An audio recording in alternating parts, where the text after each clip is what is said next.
I am very excited. I have with me today the wonderful, the magnificent Brian Belovitch, one of my oldest friends from back in the day. Dearest friends from back in the day. I knew you back in the 80s. And now you have written a book called Transfigured, My Journey from Boy to Girl to Woman to Man. And that's a very intriguing title, and I wonder if you could sort of tell us a little bit about what that journey was. The short version is that I lived my life as a transgender woman from the ages of like maybe 18 to 30 in the 70s and 80s. And one day I woke up and decided that that wasn't working for me anymore. And through a series of events, it led me to retransition to my original gender, which was male at birth. When I was talking to you a few months ago about this, I said you detransitioned, and you were very quick to point out that that's not a term that you like to use. You say retransitioned. I like retransition because it's sort of a continuance of a journey. It's a continuance of a narrative.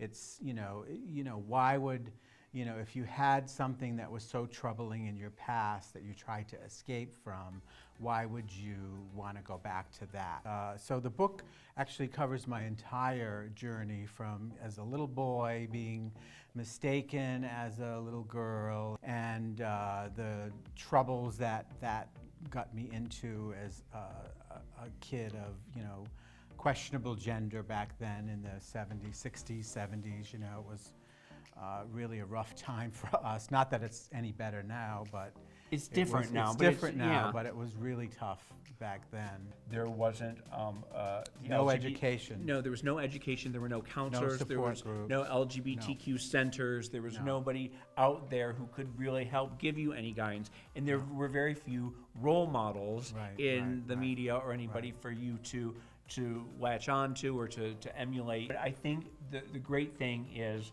that when you become the person you wish you would have had when you were younger. Like now, yes, exactly. This book is giving help and hope to kids who are maybe in the same situation that you were in. You moved to New York in the 70s and became Tish Gervais, party girl.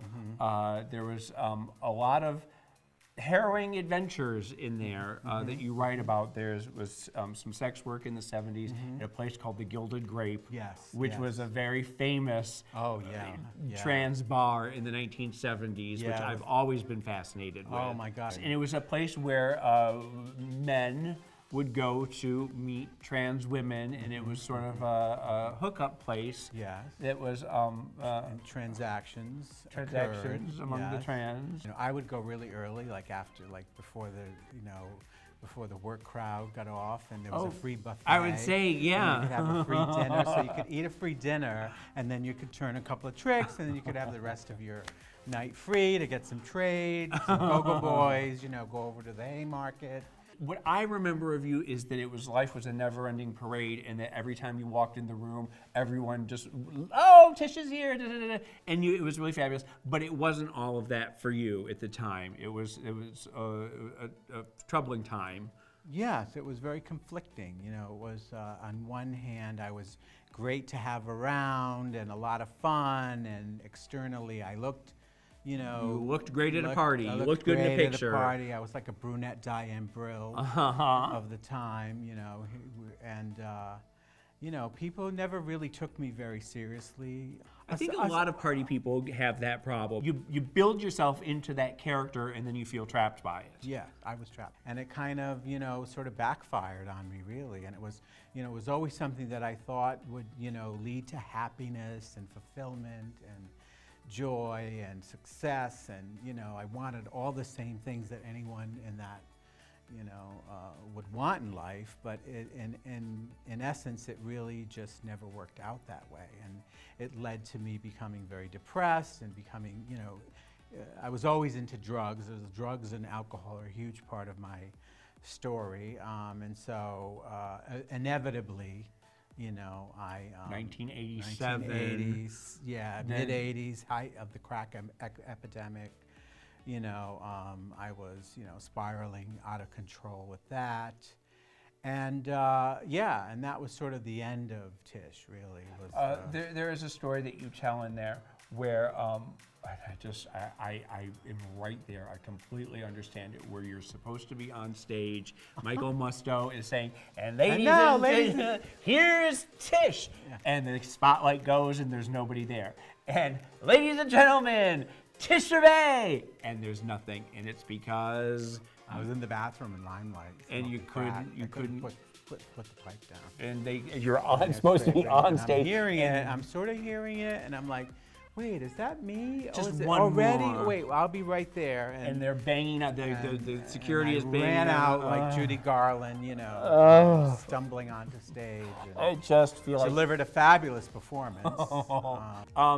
So there's the book is very raw. It's beautifully told, and you take the reader on quite a journey. It's getting amazing reviews. People are really latching onto this and really enjoying it. The response has been really overwhelming and incredibly positive. And I think it's because of the message, of the book, which is, in spite of whatever circumstances you're going through in your life, you can sort of come out the other side of it. Life hands you like a carton of lemons, and you make this fabulous lemonade, out of it. We're a society, culture that's so, materialistic, and think this is going to make me happy. The boyfriend's going to make me happy. The boobs are going to make me happy. The house is going to make me happy. The outfits. But all of that stuff is great, and I'd love to have those things. Anyone would. But what it comes down to is how you really feel about yourself, and that's what's most important. It's interesting because I think the trans community has been very, very welcoming, and it could have gone either way. I think I remember there was you saying it when you first stopped being Tish and transitioned to Brian in the 80s, that you felt like your friends felt abandoned. You kicked out of the tribe. Yeah. And I think that we've come far enough that people realize who you are at one point in your life is not who you are later, and that you have the freedom to change and to transition and retransition again if you want. Yeah. So, Brian, what do you hope people will take away from the book? I hope that they will find some hope.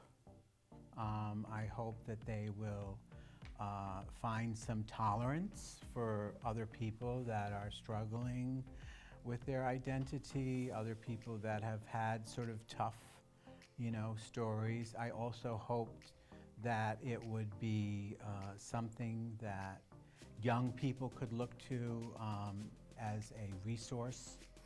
It's just such a great, portrait of someone who has really struggled through most of their childhood, their adult life, and sort of just comes out the other side and lands, squarely in peace and acceptance and serenity and sanity. Well, listen, thank you so much for coming, for dropping by. Yes. I want everybody to get a copy on Amazon, wherever books are sold. Amazon, Barnes & Noble. I recently heard it was in the Worcester Public Library. Really? Worcester, Massachusetts. Well, that's going I'm back. in the library. You're a reading literary room is open. sensation. Delivered a fabulous performance.